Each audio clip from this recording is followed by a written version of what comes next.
Welcome dear rockers, कैसे हैं आप सभी। तो आज हम फिर से देखने वाले हैं एक ज़ॉम्बी मूवी जिसका नाम है आउटब्रेक, जो अभी 2024 में रिलीज हुई है। तो दोस्तों, जैसा कि ज़ॉम्बी मूवी है तो इंट्रो नहीं है इसका। तो मूवी की शुरुआत अमेरिका के एक इलाके से होती है जहां आजकल अचानक से कुत्तों के काटने का मामला बहुत ज्यादा बढ़ गया है। इलाके के सारे कुत्ते बड़ी अजीब तरह से बर्ताव करने लगे हैं। यहाँ तक कि पालतू कुत्ते भी अपने मालिकों को पूरी तरह से काटने की कोशिश करते हैं, जिससे रेबीज बहुत तेजी से लोगों में फैलने लग गया है। इसके बाद हम कुछ रेंजर्स को देखते हैं जिन्हें खबर मिली है कि किसी के घर का पालतू कुत्ता बिल्कुल पागल हो गया है। उसे पकड़ने के लिए रेंजर्स की एक टीम को भेजा गया है। तो उन रेंजर्स का सीनियर, जिसका नाम माइक है, जैसे ही वो डब्बा खोलता है, मतलब जिसमें कुत्ते को रखा गया है उसे, तो वो कुत्ता उस पर ही झपट कर मारने की कोशिश करता है। लेकिन रस्सी के बंधे होने की वजह से वो माइक तक पहुंच नहीं पाता। माइक अपने साथी रेंजर नेल से कहता है कि तुरंत तुरंत इसे शूट करके मार डालो, वरना ये रस्सी तोड़कर घातक बन जाएगा। नेल भी गन उसकी तरफ तानता है, लेकिन तभी आसमान से एक चील की आवाज आती है, जिसकी वजह से कुछ सेकंड्स के लिए उसका ध्यान भटक जाता है। और इसी चीज का फायदा उठाकर वो कुत्ता रस्सी तोड़ देता है और सीधे झपटता है माइक पर, उसे काटने लगता है। माइक तो नेल से कह रहा होता है कि खड़े खड़े देख क्या रहे हो, मारता क्यों नहीं उसको, अभी शूट कर। लेकिन नेल तो इतना घबरा गया था कि वो शूट ही नहीं कर पाता। तब वहां पर गिब्सन नाम का रेंजर आता है, जो कुत्ते को शूट करके फाइनली मार डालता है। लेकिन दोस्तों, प्रॉब्लम ये हो गई है कि तब तक कुत्ते ने माइक को जगह जगह काट लिया था। नेल उससे माफी मांगते हुए कहता है कि देखो माइक, रेबीज हो सकता है तुम्हें, तो तुरंत हॉस्पिटल से इंजेक्शन लगवाना होगा। पर माइक इसके लिए मना कर देता है कि पिछले साल भी कुत्ते ने काटा था, उसका इंजेक्शन लिया था मैंने, इसलिए अब इंजेक्शन लेने की जरूरत नहीं है, टेंशन मत लो, कुछ नहीं होगा मुझे। नेल और गिब्सन उसको काफी समझाते भी है, पर तब भी माइक इंजेक्शन के लिए तैयार नहीं होता। कुछ देर के बाद जब माइक और नेल स्टेशन की तरफ जा रहे होते हैं, तभी रास्ते में माइक नेल को समझाता है, देखो मुझे पता है जिस चीज से अभी तुम गुजर रहे हो वो आसान नहीं है, इसलिए तुम्हारा ध्यान किसी चीज में लग नहीं रहा है। मेरी मानो तो 10 से 15 दिन की छुट्टी लेकर अपनी पत्नी एबी के साथ घूम कर आ जाओ कहीं, इससे तुम्हारे दिमाग से पूरी टेंशन निकल जाएगी। और मैं पेड हॉलिडे दे रहा हूँ क्योंकि तुम मेरे बहुत ही अच्छे दोस्त हो, तुम्हारी ऐसी हालत मुझसे देखी नहीं जाती। तो दोस्तों, असल में आपको बता दूं, खेल ये है कि नेल का एक बेटा था जिसका नाम था बैन, जो कि सिर्फ 17 साल का था, लेकिन गुस्से में वो घर छोड़कर चला गया। दरअसल हुआ ये कि बैन सारा का सारा दिन बस मोबाइल में ही लगा रहता, पढ़ाई से तो उसका दूर दूर तक कोई नाता ही नहीं था। यही बात जब नेल ने उसे समझाई, और वो भी थोड़ा सख्ती से, कि देखो अभी तुम्हें पढ़ाई करके अपने फ्यूचर पर ध्यान देना चाहिए बेटा, ये मोबाइल पर दिन रात घुसे रहोगे तो कहाँ से कुछ होगा। बस दोस्तों, यही बात उसके बेटे बैन को बुरी लग गई और गुस्से में वो हमेशा हमेशा के लिए घर छोड़कर चला गया। इसी वजह से नेल और एबी दोनों परेशान है। नेल अपने काम पर ध्यान ही नहीं दे पा रहा है क्योंकि उसका बेटा बैन जो चला गया, वहीं एबी अलग से डिप्रेशन का शिकार हो गई है। एक हंसता खेलता परिवार, कुछ ही दिनों में सब कुछ तबाह हो गया। इसी वजह से माइक नेल को इस माहौल से निकलकर कहीं घूमने जाने के लिए कह रहा है, ताकि नेल का दिमाग फ्रेश हो जाए। इस पर नेल भी माइक से कहता है कि तुम्हारा धन्यवाद जो तुम मेरे लिए इतना सोचते हो, मैं जरूर यह हॉलिडे किसी अच्छी जगह पर जाकर बिताऊंगा। अब जैसे दोनों स्टेशन आते हैं, वहाँ माइक की बेटी ओलिविया पहुंच जाती है, जो कि असल में बैन की गर्लफ्रेंड हुआ करती थी दोस्तों। और बैन पता है ना कौन, नेल का बेटा, जो अभी भागा हुआ है। तो अभी वो बैन की गाड़ी नेल को वापस देने के लिए आई हुई है, क्योंकि ये गाड़ी वैसे नेल ने ही बैन को दी थी, जिसको बैन ने बाद में ओलिविया को दे दिया। इसीलिए ओलिविया नेल को वो गाड़ी वापस देने के लिए आई हुई है, क्योंकि इस गाड़ी पर ज्यादा हक तो नेल का ही है ना। वो नेल से कहती है कि मैंने अपनी तरफ से पूरी कोशिश की और आगे भी कोशिश करती रहूंगी, देखो हम कैसे भी करके बैन को ढूंढ लेंगे, आप टेंशन मत लीजिए। ये सुनकर नेल उसको गले लगाते हुए कहता है कि आखिर क्या कमी रह गई थी बैन के पास जो उसने ऐसा फैसला लिया। प्यार करने वाले माता पिता, उसकी गर्लफ्रेंड, सब कुछ तो था उसके पास। इतना कहने के बाद नेल उदास होकर घर के लिए निकल जाता है, जहाँ गिब्सन उसको घर छोड़ने के लिए आया होता है। गिब्सन नेल से कहता है कि मैं भी अपनी तरफ से जो हो सकता है कोशिश कर रहा हूँ बैन को ढूंढने में, तुम चिंता मत करो, हम सब मिलकर बैन को जरूर ढूंढ निकालेंगे। देखो आगे कभी भी तुम्हें मेरी जरूरत पड़े तो बेझिझक मुझे बुला लेना, मैं तुरंत आ जाऊंगा। जिस पर नेल भी उसका धन्यवाद करता है। अब नेल जैसे ही घर पर आता है, उसे एबी बिल्कुल बीमार दिखाई देती है, क्योंकि उसने नींद की सारी गोलियां खा ली थी। इतनी गोलियां खाने के बावजूद भी उसे नींद नहीं आ रही है। नेल उससे कहता है कि मैंने कहा था ना कि पैकिंग करके रहना,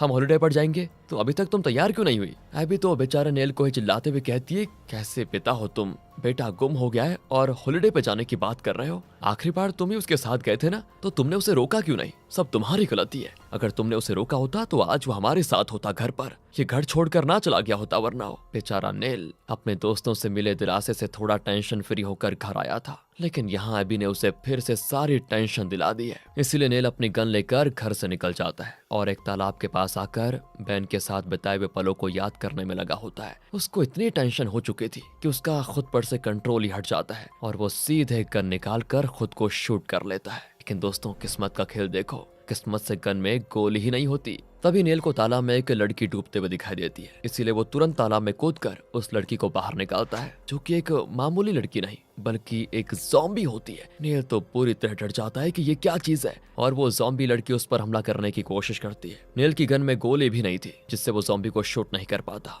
लेकिन तब भी वो जैसे तैसे पत्थर की मदद से उस ज़ॉम्बी लड़की का सर फोड़कर उसका खेल वहीं पर खत्म कर देता है, जिससे वो लड़की तो मारी जाती है। लेकिन नेल को कुछ समझ नहीं आ रहा होता है कि ये क्या था। कहीं ऐसा तो नहीं कि नए तरीके का रेबीज शहर में फैल गया हो जो इंसान को लगने के बाद उनको ज़ॉम्बी बना रहा हो। अगर ऐसा है तो मुझे अभी एबी को जाकर बचाना होगा, हम यहाँ पर और ज्यादा दिन तक नहीं रह पाएंगे। ये सारी बातें वो मन में सोच रहा होता है, तभी वहाँ पर और भी ज़ॉम्बीज आ जाते हैं, जो देखकर वो तुरंत अपने घर की ओर भागता है। अब घर आकर नेल गन की गोलियां ढूंढता है, लेकिन कहीं भी गोली नहीं मिल रही होती है, मानो घर से सारी गोलियां गायब हो गई है। वो वॉकी टॉकी से भी अपने स्टेशन को संपर्क करके मदद बुलाने की कोशिश करता है, लेकिन दुर्भाग्य से वॉकी टॉकी में सिग्नल नहीं होता, जिससे बात तो हो नहीं पाती। और तभी घर में दो ज़ॉम्बीज घुस आते हैं। नेल बेचारे के पास कोई हथियार नहीं होता, इसलिए उसे वहां पर जो भी मिलता उसे उठा के ज़ॉम्बी का गला काट देता और दूसरे के लिए वो एक रस्सी उसके गले में फंसाकर पूरी ताकत से रस्सी को घसीट देता है, जिससे दूसरा वाला ज़ॉम्बी भी मारा जाता है। इसके बाद तो जल्दी जल्दी नेल तुरंत एबी को गाड़ी में डालकर यहाँ से भागने की कोशिश करता है, ताकि और ज़ॉम्बीज वहां पर आकर इनकी जान न ले ले। वो एबी से पूछता भी है कि उस गन की गोलियां कहाँ पर है। एबी बताती है, मैंने सारी गोलियां फेंक दी क्योंकि मुझे पता था तुम्हारा गुस्सा आउट ऑफ कंट्रोल है और गुस्से में तुम खुद की जान लेने की भी कोशिश कर सकते हो, इसीलिए मैंने सारी गोलियां फेंक दी। नेल उससे कहता है कि देखो, पहले होश में आ जाओ, हमें खुद को बचाना है, न जाने अचानक से लोगों को क्या हो गया है, वो बिल्कुल मॉन्स्टर जैसे ज़ॉम्बी बनते जा रहे हैं। तो अब डिप्रेशन से बाहर निकलो, अगर हमारी जान बची रहेगी तभी तो हम बैन को ढूंढ पाएंगे, वरना यही हाल रहा तो ज़ॉम्बीज हमें भी अपना शिकार बना लेंगे। अब नेल जैसे जैसे आगे बढ़ रहा होता है, रास्ते में उसे सारे लोग ज़ॉम्बी बनते हुए दिखाई देते हैं, जो एक दूसरे को काट कर उनको भी अपना जैसा बना रहे होते हैं। एबी नेल से कहती है,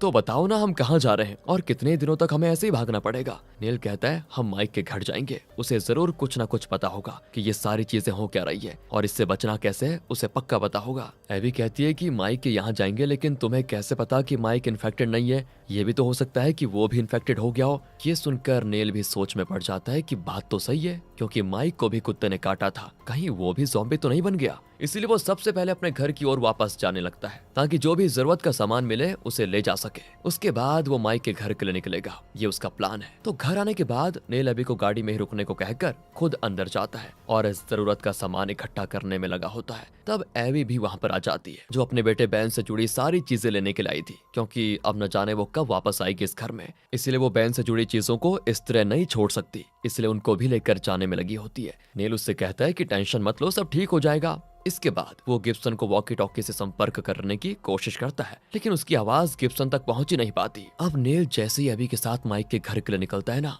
रास्ते में गाड़ी का पेट्रोल खत्म हो जाता है और शाम भी हो चुकी थी, तो वो ज्यादा देर यहाँ पर रुकना भी नहीं चाहते थे, इसलिए वो एबी को गाड़ी में ही रुकने को कहकर खुद पेट्रोल लाने के लिए चला जाता है, क्योंकि पास ही में पेट्रोल पंप है। तो नेल पेट्रोल पंप पर तो पहुंच गया होता है, लेकिन वहाँ कोई मौजूद नहीं होता, इसलिए वो कुछ डब्बों में पेट्रोल भरने लग जाता है। अब वो ये काम तो कर रहा था, लेकिन तभी वहाँ पर एक ज़ॉम्बी आ जाता है, जो कि पेट्रोल पंप में काम करने वाले वर्कर का ही कोई ज़ॉम्बी है, जो बेचारा खुद भी इन्फेक्टेड हो गया था। इसलिए नेल भी थोड़ा सोच समझ के पेट्रोल उस ज़ॉम्बी पे डालकर लाइटर से उसमें आग लगा देता है, जिससे वो ज़ॉम्बी बुरी तरह से जलकर मर जाता है। इसके बाद नेल तुरंत एबी के पास आता है और गाड़ी में पेट्रोल डालकर गाड़ी के साथ दोबारा पेट्रोल पंप के पास आता है, क्योंकि यहाँ पर बहुत सारे खाने पीने की चीजें भी मौजूद हैं। तो नेल और एबी सारे खाने पीने की चीजें गाड़ी में भरना शुरू कर देते हैं, वरना आगे पता नहीं कहीं खाने पीने की चीजें मिले भी या नहीं। इसके बाद नेल फिर से गिब्सन को वॉकी टॉकी से संपर्क करने की कोशिश करता है, लेकिन इस बार भी उसका संपर्क नहीं हो पाता। अब नेल और एबी वहां से माइक के घर के लिए निकल जाते हैं। तो थोड़ी दूर पर आने के बाद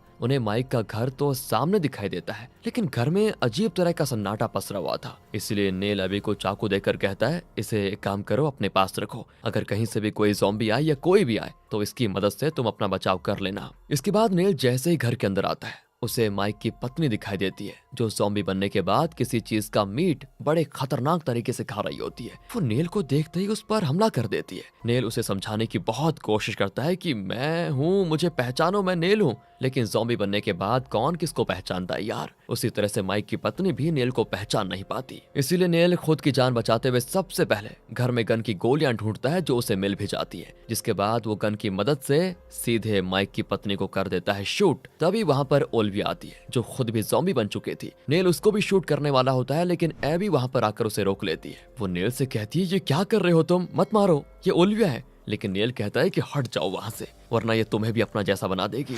तब वहां पर माइक आ जाता है जो बेचारा भी ज़ॉम्बी का शिकार बन चुका था। वो तो नेल का गला दबाते हुए उसे मारने की कोशिश करता है। तब तक ओल्विया भी एबी को घसीटकर अपने साथ लेकर जाती है। नेल जैसे तैसे गन उठाता है और माइक के भी सर में शूट कर देता है। इसके बाद वो एबी को ढूंढने जाता है जो उसे भागते हुए दिखाई देती है। लेकिन जैसे ही वो उस ओर भागता है पैर फिसलने से वो सीधे खाई में जाकर गिर जाता है। लेकिन यहाँ किस्मत उसकी बढ़िया थी कि जान बच जाती है उसकी। और गिरने के बाद उसको फिर से बैन के साथ बिताए हुए वो अच्छे पल याद आ जाते हैं जब बैन गुस्सा करते हुए घर से भाग रहा था। नेल ने उसको रोकने की कोशिश भी की थी लेकिन भागते हुए बैन एक ऊंची खाई के पास आ चुका था। वो नेल से कहता है कि पापा मुझे जाने दो, मैं अब और यहाँ नहीं रहना चाहता, ये घर नहीं जेल है मेरे लिए। लेकिन तब भी जब नेल नहीं मानता ना तो बैन उसका ध्यान भटकाते हुए कहता है देखो देखो देखो सामने से मम्मी आ रही है। और नेल जैसे पीछे देखता है वहाँ कोई नहीं होता।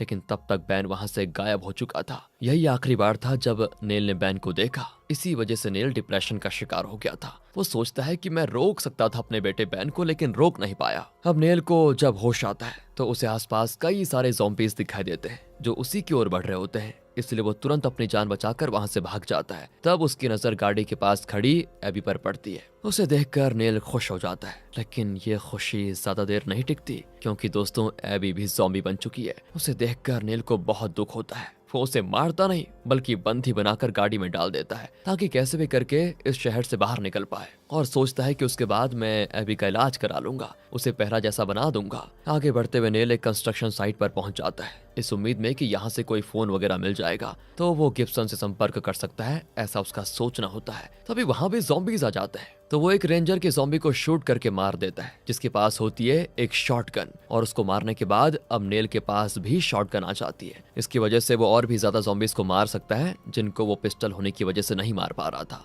तब उसे वहां पर एक वॉकी टॉकी दिखाई देता है। उसकी मदद से नेल गिब्सन से जब संपर्क करने की कोशिश करता है तो किस्मत से इस बार दोनों की आपस में बात हो जाती है। गिब्सन उसे तुरंत उसके घर पर आने को कहता है। वो ये भी बताता है कि हमें बीमारी का इलाज मिल गया है, हम एबी को ठीक कर सकते हैं, तो जल्दी यहाँ पर आ जाओ। ये सुनकर नेल एकदम से खुश होकर पूरी स्पीड के साथ गिब्सन के घर जाता है। लेकिन ये क्या दोस्तों, यहाँ तो कोई इंसान है नहीं बल्कि सिर्फ रेंजर्स के ज़ॉम्बीज होते हैं। वो सभी नेल को गन नीचे फेंकने को कहते हैं। और अब यहाँ पर रिवील होता है मूवी का मेन सीक्रेट। चलिए सुनिए जरा ध्यान से। तो असल में दोस्तों यहाँ पर कोई ज़ॉम्बी वायरस नहीं फैला बल्कि ये सब कुछ सिर्फ नेल की इमेजिनेशन थी। क्या बात है भाई, इमेजिनेशन, जो कि दोस्तों उसको डिप्रेशन की वजह से दिखाई दे रही थी। जब पहली बार उसे एक ज़ॉम्बी लड़की तालाब में डूबते हुए दिखी थी ना तब वो बेचारी वहां पर तैरने आई थी, पर डिप्रेशन की वजह से नेल ने उसको समझ लिया ज़ॉम्बी और पत्थर मारकर बेचारी की उसने जान भी ले ली। इसके बाद कुछ लोगों ने नेल को ये करते हुए देख भी लिया तो वो उसके पीछे गए उसे पकड़ने के लिए। लेकिन नेल तो उन्हें भी ज़ॉम्बी समझकर उनसे बचते हुए घर आ गया। और जब वो लोग घर के अंदर आए तो आपको पता होगा जो वहां पर पड़ा हुआ था नेल ने उसे उठाया और उन दोनों की जान ले ली। दूसरे को रस्सी से मारा था, याद होगा। तो अब तक नेल 3 मासूम लोगों को मार चुका था। उसके बाद उसने पेट्रोल पंप वाले को जलाकर मार दिया। फिर माइक की पत्नी बेचारी नेल को घर पर देखकर बड़ी खुश हुई थी लेकिन नेल ने ज़ॉम्बी समझकर उस बेचारी को भी शूट करके मार दिया। वो जब ओल्विया को मारने वाला था तो उसे मुश्किल से एबी ने बचाया क्योंकि एबी को तो दिखाई दे रहा था कि ये लोग ज़ॉम्बी नहीं है, लेकिन नेल तो पागल होकर इनको मारे जा रहा था। इसके बाद माइक जब अपने परिवार को बचाने आया तो नेल ने उसको भी शूट कर दिया। इतने लोगों को मारने के बाद पुलिस नेल के पीछे पड़ी हुई थी ताकि उसको पकड़ सके। नेल खराब वॉकी टॉकी से गिब्सन से संपर्क करता था जिससे पुलिस को पता ही नहीं चल पाया कि अभी नेल कहां पर है। लेकिन जब आखिरी बार अच्छे वॉकी टॉकी से उसने गिब्सन से संपर्क किया तो गिब्सन ने उसको अपने घर बुलाया ताकि सभी मिलकर उसे पकड़ पाए। ये सारी चीजें जानने के बाद नेल को सदमा लग जाता है। वो कहता है मैंने किसी को नहीं मारा, मेरी कोई गलती नहीं है। एंड इसके बाद हमें बैन का सीन दिखाया जाता है जब वो खाई के पास आया था यहाँ दोनों के बीच कहासुनी हो गई थी और बैन अपना बैग नेल से छीनकर भागने की कोशिश कर रहा था, लेकिन इस चीज से हुआ ये कि वो सीधे खाई के नीचे जा गिरा और उसकी मौत हो गई। नेल को वहां पर ऐसा सदमा लगा कि उसको दिखाई देना ही बंद हो गया कि उसकी आंखों के सामने क्या हो रहा है। बैन उसके सामने ही तड़प तड़प कर मर गया, लेकिन टेंशन की वजह से नेल उसको देख ही नहीं पाया और उसने ये मान लिया कि बैन कहीं भाग के चला गया। इसके बाद प्रेजेंट टाइम पर नेल जब एबी को भी ज़ॉम्बी बना देखता है तो वो उसको भी घबराहट में शूट करने की कोशिश करता है, पर बाकी पुलिस वाले उसे ही शूट करके मार देते हैं। बेचारी एबी बैन के मरने से डिप्रेशन में तो थी, अब नेल भी उसके सामने दम तोड़ देता है। बहुत बुरा हुआ तीनों के साथ। लेकिन वहां से थोड़ी दूर हम एक चील को बैठे हुए देखते हैं जो कि किसी वायरस से इन्फेक्टेड लग रहा है, बिल्कुल ज़ॉम्बी जैसा। यानी कि नेल का सपना अब सच होने वाला है। यहाँ पर जरूर ज़ॉम्बी वायरस फैलेगा और इसी सीन के साथ होता है दोस्तों इस मूवी का दी एंड। था ना मजेदार ट्विस्ट मूवी में। बाकी आपको मूवी कैसे लगी कमेंट करके बताइए। ध्यान रखिएगा अपना, बहुत जरूरी है। Thanks for watching.